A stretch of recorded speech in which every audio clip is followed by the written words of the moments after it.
Hey guys, welcome to Camp Kawabi. If you're getting this video, please take care of especially the safety items in it. And I'm no safety expert, but I have picked up a bit from people in the past and from the internet, YouTube videos, which are quite helpful. And I encourage you all to check out videos on safety and chainsaws as well.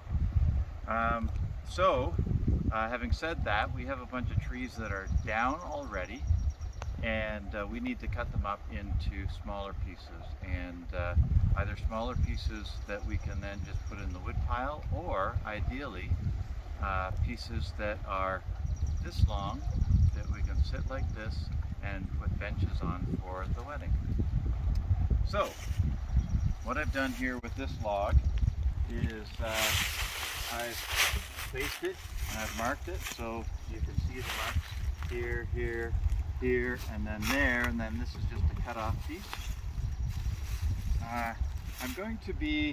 This is a fairly small log, so it's I could lift it and physically put these underneath it. One of the main things you do not want to do with a chainsaw is to touch the ground with it, because as soon as you touch the ground, even if you think you've hit dirt, it will dull the saw blade so much that you'll have to sharpen it, or ultimately it's worthless. So, a couple things about the chainsaw. First of all, hard hat, ear protection, face protection. I wear gloves. Steel-toed shoes. And when you start the chainsaw, there are a couple things. I like to disengage the clutch. So push forward with this, and the clutch now is disengaged, so the blade won't start when the engine starts. Ron has told me no, the way to do it is this way, with the clutch engaged, because it puts less pressure on the engine. But I think this is probably safer, whereas his way is probably for the more experienced. When you first start it in the morning or after a long break, you're going to pull the clutch out, and you just pull it out, and you pull enough until you hear it start to fire. As soon as it starts to fire, you push it back in, and then you start it. The kill switch is here, which has to be in the up position as well. It's been running for most of the morning, so it should start right away.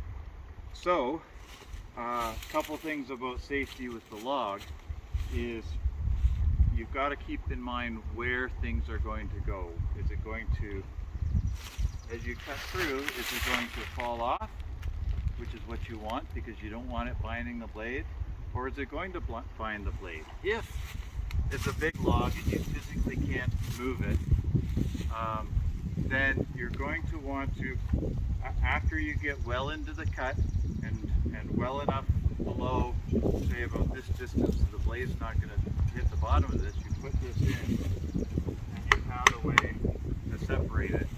And then as you're cutting, this will fall away, immediately stop, pull it out, and do the rest of the cut. If you're on the ground and it's a log that's too big to put braces underneath, then you go as low as you can without hitting the ground, and then ideally you roll it and do the rest of the cut. You've got to keep in mind the hill too, because everything's hilly. So when I cut this piece off, it will want to go that way. So I want to ideally cut from this side, or at least have a plan for when it comes off. This is not going to be too heavy. As long as I'm aware of it, I can start to see it coming off, and I can, if I'm in the path this way, I could probably manage that. But remember, you've got a chainsaw going, and things happen quickly, so just try to play it. When you're cutting, the saw blade, first of all, you've got leverage with your hands. That's very hard to do all day long, so you want to use this spiky thing here. It's probably got a name, but I don't know what it is. If if that goes into the wood, you can use that as a leverage, and it's a whole lot easier to cut. And you'll hear the engine, the motor, slow down. That's because it's working harder. If you see it slow down so much that the blade stops but the engine's still going, I'm no small engines expert, but I believe that's probably pretty bad on the clutch, so don't do that. You know, if you see that happening, pull back a bit. Let the saw blade do the cutting, and you'll be much better off. Okay, so I'm going to make this first cut, and then we'll stop the video. So, when I do start the engine, I will make sure that I've got ear protection on, my face mask is down, and I am not in the way of it kicking back. Even though the clutch is not engaged, and it shouldn't kick back and be running, it may still be running. And especially the first start after lunch or first thing in the morning, the blade, if the clutch is not, it is engaged, will want to run for some time before it starts to idle. Okay, so here we go. Oh, the other thing I forgot to mention, I've been taught to, when I start the blade, to put my foot in. That's kind of too small, so typically I will put my knee on here to give it support. That way it's not going to kick back as well. Okay, so clutch out, not engaged. Everything down.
Notice at the end of the cut, you can hear the engine rev up a bit. That's because I was not pressing hard at all. I was letting it do the final cut so that the blade didn't go into the ground after it cut.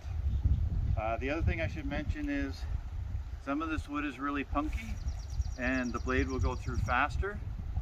Some of it, if you're cutting maple, is really, really hard to go through. It's physically exhausting.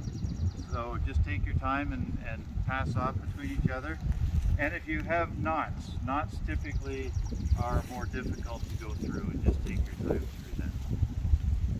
That's it for now. We're going to have another video on how to sharpen the blades, fill the gas, and fill the chain oil.